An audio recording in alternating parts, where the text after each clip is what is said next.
인스티비 무역영어 강사 이소영 관세사입니다.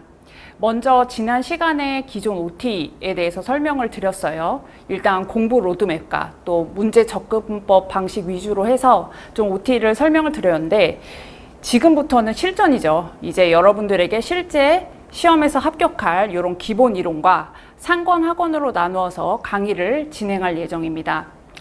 먼저 여러분들께 OT 시간에 계속 강조드린 것이 있어요. 뭐냐면 무역영어는 어떻게 보면 좀 특이한 독특한 과목이라고 볼 수 있죠. 막연한 영어 과목도 아니고 또 무역협정, 협약, 그리고 무역실무가 영어로 나오다 보니까 어떻게 보면 여러분들이 처음에 접근하시기에는 조금은 어려우실 수 있어요. 하지만 제가 강의 중간중간에 맥락을 다 잡아 드릴 거니까 걱정하실 필요가 없고, 여러분들이 많이 들으셨겠지만 무역영어 저희 관세사 시험은 사실 협약이 대부분입니다. 그래서 틀린 그림 찾기라고 하죠. 주어와 동사 또 내용들만 명확하게 알고 계시면, 그리고 조항과 문항이 계속해서 반복적으로 나와요. 그래서 다른 과목보다 어떻게 보면 전략적 과목으로 우위에 두고 공부하실 수 있으니까 그 부분도 참고하시고 좀 따라와 주시면 될 것 같습니다. 먼저 제 교재에 있는 머리말에 있는 출제 비율을 고려한 전략적 학습을 보실게요. 자, 여기 보시면은 비율이 조금 일정 부분 어디에 많이 집중되어 있죠. 거기가 어딜까요? 인코텀즈죠. 그죠? 인코텀즈. 그리고 또 비엔나 협약, 또 UCP, EUCP 이렇게 되어 있습니다. 선생님, EUCP는 7문제밖에 안 나왔고 평균 2.9%밖에 안 되는데 왜 이게 중요하죠 하면은 UCP와 EUCP는 친구예요. 그래서 EUCP는 전자적 제시를 위한 UCP 600의 추록이라고 볼 수 있습니다. 그래서 항상 한 문제나 많으면 두 문제가 꼭 같이 출제되니까 같이 공부를 하셔야 되겠죠. 그럼 여러분들이 여기서 보셨을 때 비율이 어떻게 돼요? 2025년도 제가 유일하게 이번 연도에 있는 이제 문제 출제 비율표를 한번 분석을 해봤는데, 인코텀즈 조건은 7문제, 비엔나 협약은 8문제, UCP가 7문제, EUCP가 1문제 이렇게 나왔습니다. 총 23개 문제가 나왔고 24년도에는 22개 문제가 나왔어요.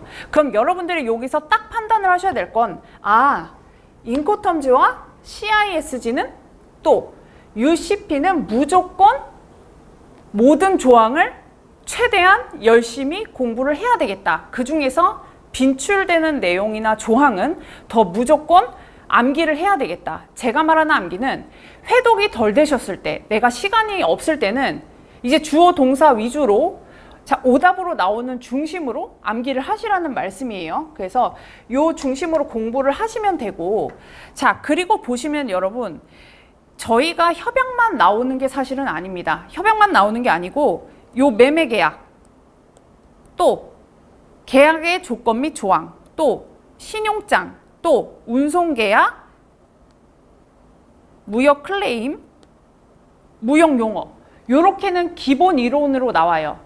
무슨 말이냐면 우리가 협약만 파는 게 아니고 실제적으로 무역영어 상권에서는 제가 기본 이론을 다 말씀드릴 거예요. 그리고 기본 이론이라는 내용이 절대 어렵게 나오지 않습니다. 내가 기본적인 실무 지식만 있다면 충분히 풀 수 있기 때문에 기본 이론도 무시하지 마시고 꼭 공부를 해주시고, 신용장 같은 경우엔 특히 종류가 나와요.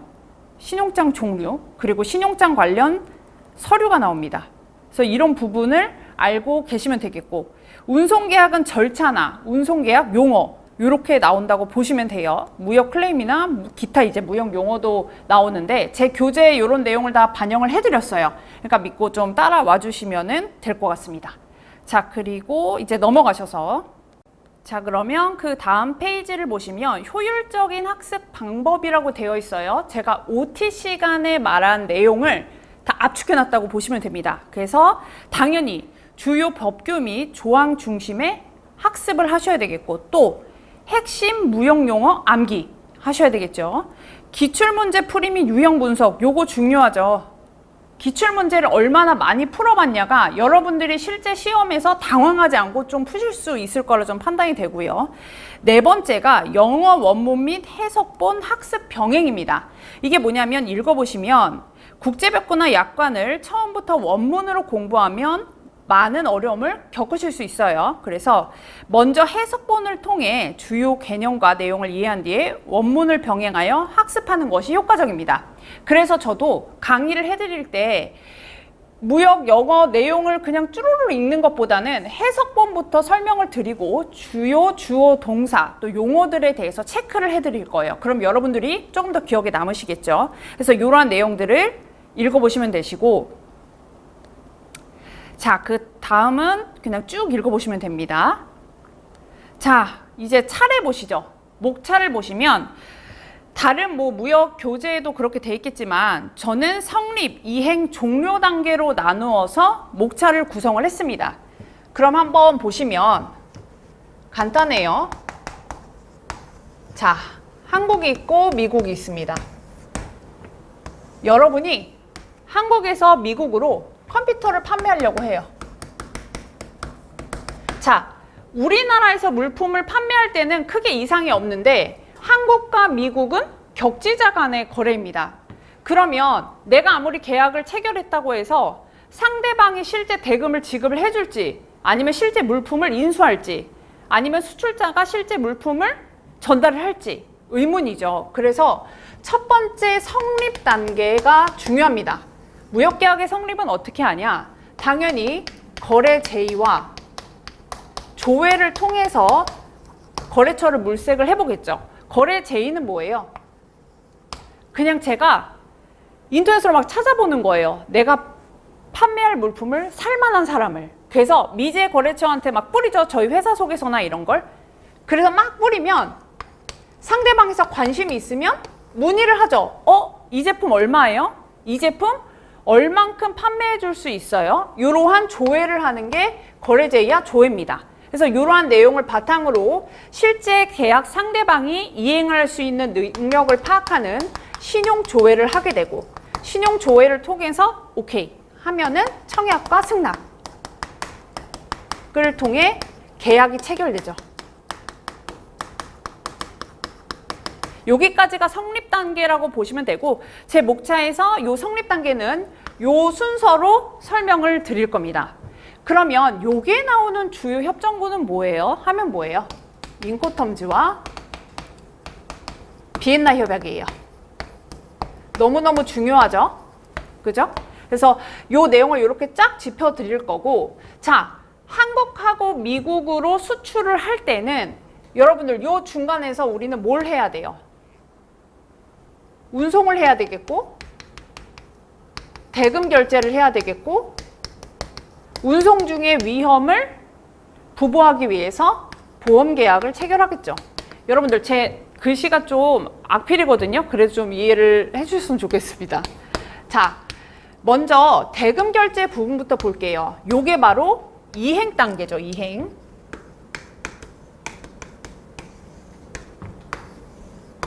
자, 이행 단계를 보시면 대금 결제, 우리가 어떤 방식으로 대금을 결제할 거야 라고 수출자와 수입자가 계약을 체결하는 겁니다. 일단 기본적으로 무역 실무에 나오는 주요한 결제 수단은 우리는 환어음을 배울 거예요. 환어음을 배울 거고, 결제 방식. 여러분들 그러면 어느 정도 조금 무역학과나 아니면 무역영어 1급이나 자격증 시험을 준비했었던 학생들은 알 거예요. 결제 방식에는 크게 뭐가 있다? 신용장 결제 방식과 무신용장 결제 방식이 있습니다. 이렇게 큰 틀로 나눠서 공부하셔야 되겠죠. 그죠? 신용장 결제 방식에서 제일 많이 나오는 거 뭐라고 했죠? 아까? 기본 이론은 신용장 종류, 무조건 암기예요. 그리고 관련 서류. 그죠? 그리고 요게 제일 많이 나오는 주인공 UCP 600과 EUCP입니다. 요렇게 같이 공부하셔야죠. 그죠? 무신용장 결제 방식은 대표적인 게 송금 결제 방식이에요. 또 뭐가 있을까요? 추심. 또 특수 결제 방식인 팩토링 결제 방식과 포페이팅 결제 방식이 있습니다. 이렇게 일단 대표적인 군으로 말씀을 드릴게요. 그리고 송금결제 방식에서의 종류도 있고요. 추심은 URCOE라는 추심통일 규칙도 시험에 나옵니다. 이거 외에도 URR도 있어요. 그러니까 이렇게 알고 계시면 되시고, 자, 대금결제 방식에 대해서 협의했어요. 그 다음 뭘 해야 될까요? 운송계약 체결해야 되죠. 그럼 여러분들 운송수단은 대표적으로 여러분들이 생각하시는 게 뭐가 있어요? 뉴스나 이런 데서 보면 맨 첫 번째 이렇게 화면이 가죠. 바다에서 큰 컨테이너선이 막 움직여요. 그죠? 그것처럼 대표적인 거는 해상이죠. 근데 요즘에는 뭐가 많이 대세예요?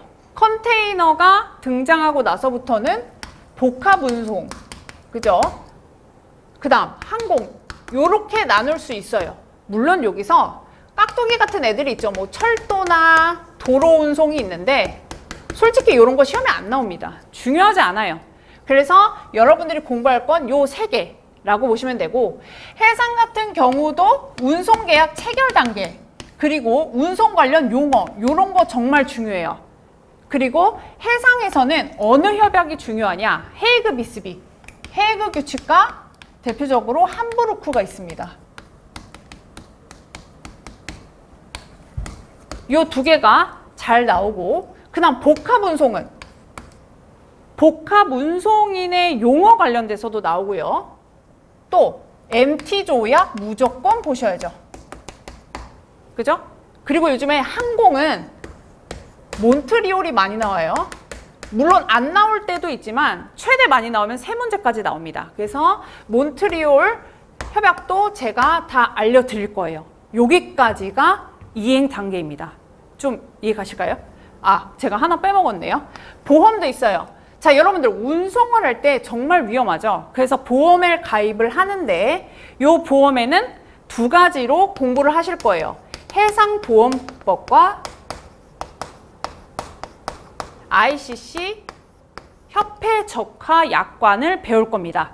그렇게 해서 최종 이행 단계까지 가신다고 보시면 되고,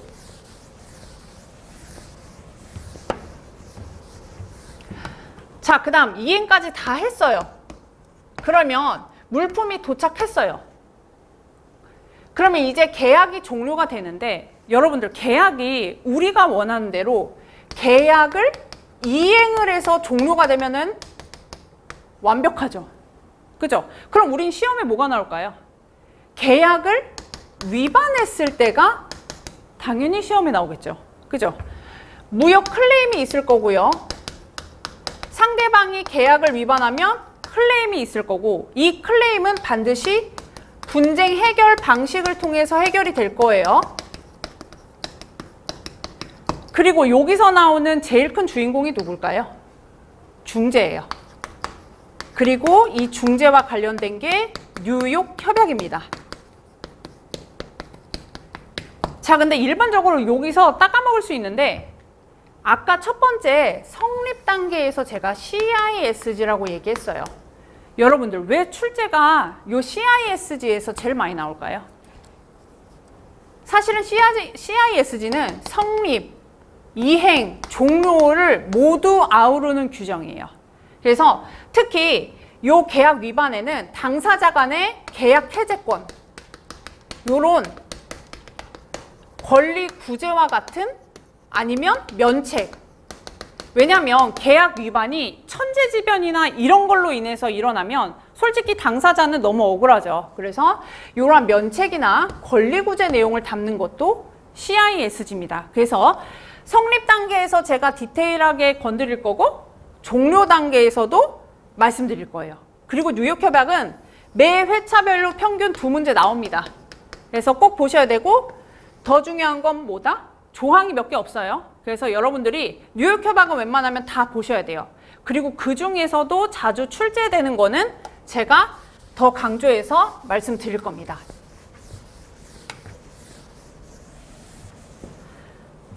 자, 어때요? 이 무역 영어에 대한 시험이 사실은 제가 말씀드린 이 큰 틀이에요. 여기서 나온다고 보시면 돼요. 그리고 여러분들이 여기서 이해를 하셨으면 2차 과목인 무역 실무에서도 조금 더 공부하시기가 원활하시겠죠. 그래서 요 순서대로 이제 공부를 하겠구나라고 인지하시면 됩니다. 자, 그러면 이제 기본 이론 시작할게요. 첫 번째는 무역계약의 성립이에요. 여러분들 2차 과목은 어떻게 돼요? 내가 목차를 먼저 쓰죠. 어떠한 주제가 나오면 여기에 대고 1번, 2번, 3번 소목차 한 다음에 우리가 목차를 막 써요. 그죠? 제가 이거를 왜 말씀드리냐면 나무가 있고 숲이 있어요. 근데 공부를 하실 때 1차가 아무리 객관식이어도 나무만 보시면 안 돼요. 그러니까 예를 들어서 객관식이니까 난 이 내용만 볼 거야. 요 이론만 요렇게 볼 거야. 요렇게 보시는 게 아니고 숲을 봐야죠. 숲이 뭐냐? 요런 목차들이에요. 내가 공부하고 있는 게 정확히 어느 주제인지는 파악하고 가셔야 된다는 얘기예요. 아셨죠? 그래서 그렇게 공부를 좀 하셨으면 좋겠습니다. 자, 그러면 기본 이론 보실게요. 무역거래의 기초. 솔직히 여기서 시험 문제가 나올까요? 잘 안 나오죠? 하지만 요걸 넘어갈 수는 없죠. 왜? 우린 수험생이고 이해는 해야 되니까. 그죠? 자, 그러면 일단 무역의 개념 볼게요. 협의의 무역에 줄 치시고, 협의의 무역은 상이한 국가 간의 물품을 대상으로 이루어지는 상거래입니다. 그러니까 저희가 공부하는 저희의 무역 실무나 무역 영어의 대상은 물품이에요. 실제 존재하는 이러한 유형 무역입니다. 유형 물품. 광의의 무역은 읽어보시고요.